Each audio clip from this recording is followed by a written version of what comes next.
In the early stages of creation, before any human walked the earth, there existed another race, beings known as the Jinn. The Qur'an tells us that the Jinn were created from smokeless fire, and they were endowed with free will just like humans would later be. They lived on earth for thousands of years before Adam, and they too were tested with their freedom. In the beginning, the Jinn were obedient and worshipped Allah. But over time, they began to rebel. They shed blood, committed injustice, and spread corruption across the earth. Their wars and disobedience brought chaos to the world Allah had created. In response to this corruption, Allah sent a powerful army of angels to descend upon the earth. Their mission was to suppress the rebellion and restore divine order. Among these angels was a unique being, not an angel, but a jinn named Azazel. This was the original name of the being who would later become known as Iblis.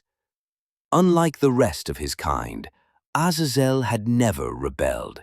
In fact, he was known for his intense devotion, his deep knowledge, and his constant worship of Allah. He was a devout servant, and due to his righteousness, Allah elevated him to live among the angels in the heavenly realm. Azazel fought valiantly in the war against the corrupt jinn. According to many classical Islamic scholars, such as Ibn Kathir and al-Tabari, Azazel led the army of angels and played a significant role in defeating the evil jinn and casting them away. His loyalty and devotion earned him an honored place among the most obedient of Allah's creation, the angels. But it's important to remember, he was not an angel himself. The Qur'an later makes this clear when it says that Iblis was one of the jinn, and he disobeyed the command of his Lord. Time passed, and the earth was cleared of corruption. Then came a monumental moment in creation, the time for a new being, a new creation. Allah announced to the angels that he would create a Khalifa, a vicegerent, to inhabit the earth. The angels, who had seen what the jinn had done with free will, asked a question. They said, "Will you place upon it one who causes corruption therein and sheds blood, while we glorify you with praise and declare your perfection?" Allah replied, "Indeed, I know that which you do not know." Allah created Adam from clay. He shaped him with his own hands and breathed into him of his spirit. Then Allah taught Adam the names of all things, a knowledge that neither the angels nor Azazel possessed. After showing the angels Adam's knowledge, Allah commanded all the angels to prostrate before him. This was not a bow of worship, but a gesture of honor and recognition of Adam's elevated status. Every angel obeyed. Without hesitation, they bowed, except one. Azazel refused. He stood tall while all others humbled themselves. His heart was filled with pride. When Allah asked him why he refused, he replied, "I am better than him. You created me from fire and you created him from clay." This one sentence revealed what was hidden deep inside Azazel's heart: arrogance, envy, pride.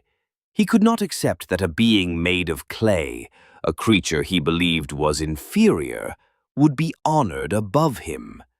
Despite all his worship, all his years among the angels, his pride led him to disobey the very command of the one he claimed to love and serve. In that moment, Azazel fell from grace. Allah cursed him and expelled him from paradise. He said, "Get down from it, for it is not for you to be arrogant therein, so get out. Indeed, you are of the debased." He was no longer among the honored. He was cast out, disgraced, and eternally cursed. From that moment on, he was no longer called Azazel. He became known as Iblis, the one who despaired, the one who is far from Allah's mercy. But Iblis was not done. His heart, now filled with rage and revenge, made a terrifying request. He asked Allah to give him respite until the day of judgment, and Allah granted it. Iblis then vowed that he would spend the rest of time misguiding humanity. He said, "Because you have put me in error, I will surely sit in wait for them on your straight path. Then I will come to them from in front of them and from behind them, and on their right and on their left, and you will not find most of them grateful." With this vow, Iblis declared war on Adam and his descendants. His mission became one of deception and distraction. He would whisper doubts, beautify sins, and encourage arrogance, the very sin that led to his downfall. And so, Shaytan was born.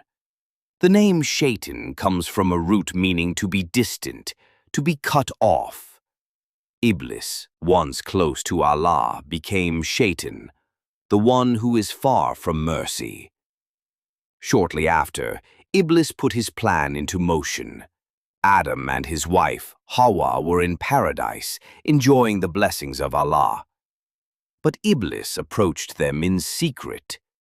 He whispered lies, saying, "Shall I direct you to the tree of eternity and a kingdom that will never decay?"